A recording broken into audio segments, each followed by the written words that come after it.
G'day everyone, Paul Stoner, CEO of Biggin and Scott's. I'm joined today by Suzie Farrell, who is also one of our Sales Women of the Month for November. Thank you, Paul. Congratulations, Thank you. Suzie. Thank you. So, how long have you been with the group now? Just on 4.5 years. Yes, and I remember Guy and I were working on Suzie for a while there, trying to get her over, and so fill everyone in on the background for you. Fashion background for many, many years, probably 30 years, and then I decided I wanted to become a real estate agent. So I heard about Neil Genman and how he wanted honest agents to be in the industry, and I thought that's what I want to be. So I went and studied with the Genman Group and ended up a Platinum Badger when I was at Hayden's. And enjoyed it. It's good training. It's probably the best training in the world, I believe. Yeah, fantastic. Yeah. It's just a shame that he's not what he wants everyone else to be. That's right. Yeah. Correct. So November, the month of November, how you had quite a few transactions. Yes, I think 6 or something. Yeah.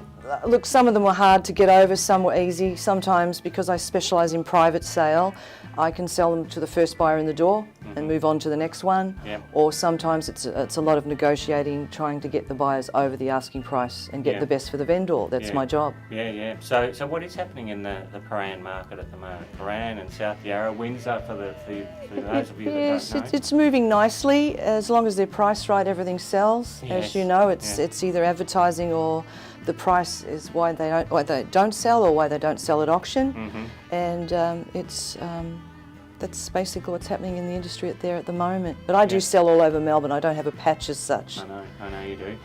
So what can a client expect when they come into contact with you? What do you think your special touch is?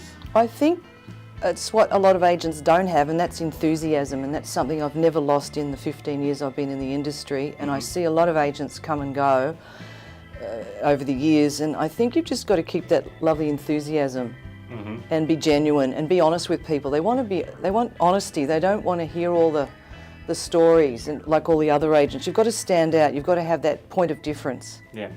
You seem to be very good at picking the serious buyers out from the chart, if you like. That's because we're well trained to qualify. It's qualifying questions, and the 3 or 4 questions you may ask them, that'll tell you straight away whether you're going to show them the property or wait till they're pre-approved, or you've just got to qualify them. Yeah.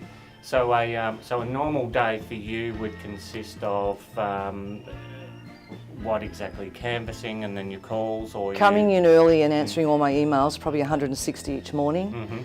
Get all those out of the way, do the hard jobs first. All the hard tasks should be done first, not fiddle around and go out to the kitchen and make breakfast and have a cup of coffee. I would do that after I've answered my emails.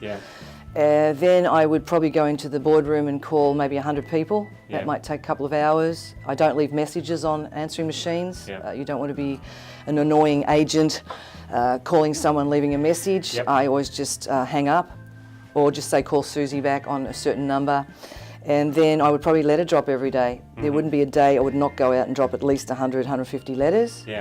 And probably to my just sold properties, just listed properties, letters have to go out, because I would say out of all the letters I drop during the year, I would probably get 40% of my business from those letters. Wow, that's high. Yes, that's high. And is that mostly around ones that you've listed, or you just listed and just sold? You don't work a patch. That's so right. Just listed and just sold.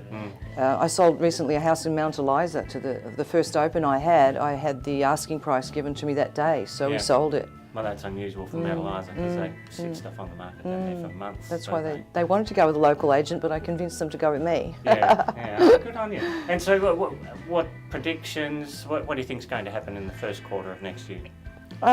Look, at the moment I think apartments are slowing down quite a lot. Vendors have great expectations about their properties, about what sold last year or 6 months ago, but I'm finding apartments are slowing down quite a bit. Houses are still getting reasonably good prices with land. People still want the houses and they'll pay an exorbitant price for them. But generally it's moving nicely, Melbourne, compared to America, where I've just come with land. 320 square metres. That's exactly right. I've just come back from America, and you can buy such cheap real estate over there. It's amazing what they pay for theirs against what we have to pay for ours. It's actually cruel. Totally Yeah, very different. Totally different.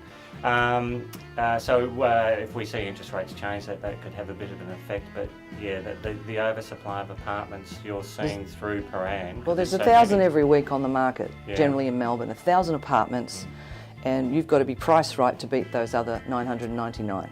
They're all competition. Exactly. Yeah. And they've got to be presented nicely too. Yeah.